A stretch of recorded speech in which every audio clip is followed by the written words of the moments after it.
Hey everyone, and welcome. Today, we're going to tackle a really powerful type of writing, the analytical exposition. Basically, it's a tool that helps you build arguments that are so strong you can persuade people with your words alone. Sound good? Let's get into it. So, have you ever been in an argument and just knew you were right, but you struggled to get your point across? What if you could win that debate not by shouting, but by laying out your point so clearly and logically that the other person just has to nod and say, okay, you've got a point? Well, that's exactly what an analytical exposition is for, and we're going to learn how to write one that's absolutely convincing. All right, here's our game plan for today. First, we'll break down what an analytical exposition actually is. Then we'll look at the blueprint, the structure of a really solid argument. After that, we'll get into the fun stuff, the power tools, or unsur kebahasaan, that make your writing sound super professional. We'll walk through the whole process from start to finish, and then yep, it'll be your turn to persuade. Okay, so first things first, what in the world is an analytical exposition text? What's its main mission? The key word here, guys, is to persuade. Its whole purpose, its tujuan utama, isn't just to tell the reader something. It's to actually convince them that your viewpoint, your idea, is valid and important. And you do it all with logical reasoning, so by the end, your reader is thinking, wow, okay, that makes total sense. You know, every strong argument needs a solid structure, kind of like a building. So let's check out the blueprint, the Struktur argument that's going to make your text stand tall and not fall over. I want you to think of your text just like this. The thesis, that's your foundation, the solid ground you're building on. Your arguments, those are the pillars, holding everything up and giving it strength. And the reiteration, that's the roof, bringing it all together and protecting the whole structure. Let's look at each part a little closer.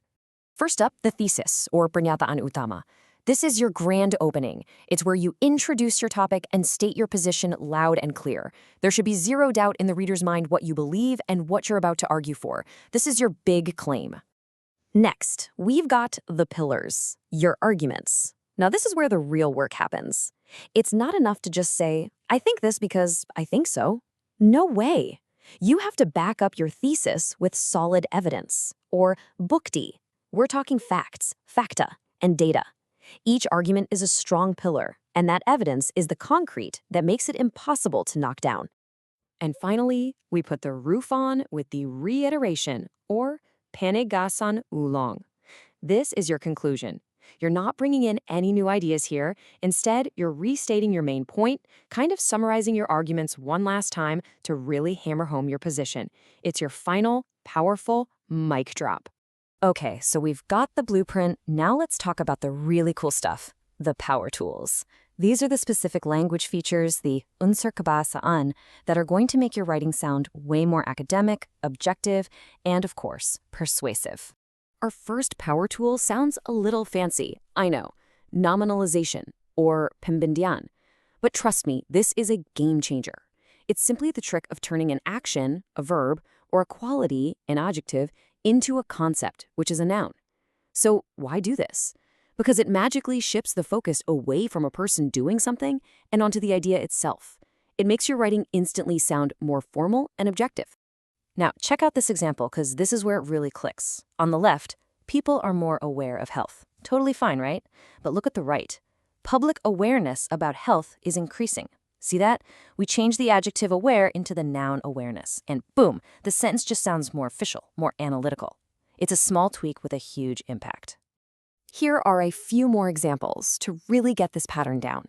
Instead of talking about the action to pollute, we talk about the concept of pollution. Instead of saying we argue, we present an argument. See how that shifts the focus? Getting good at this is a key skill for writing in a more sophisticated way. And it's the exact same idea with adjectives. A quality becomes a concept.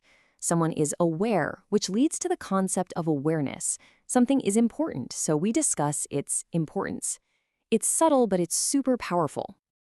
All right, our next tool helps all your ideas flow together smoothly, Connective Words, or kata penyambung.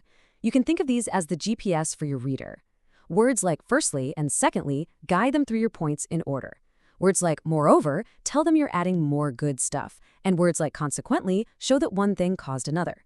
Using these correctly is what makes your argument feel logical and easy to follow.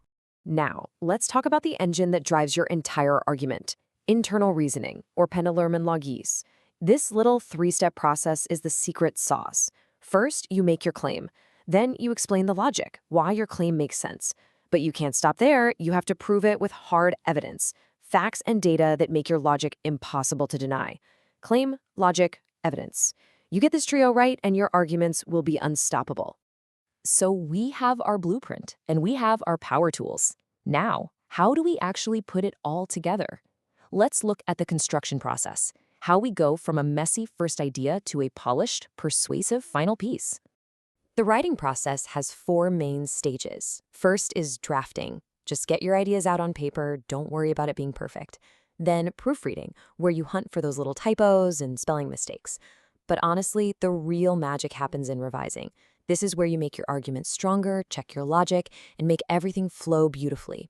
And finally, you publish. You share your awesome, polished work with the world.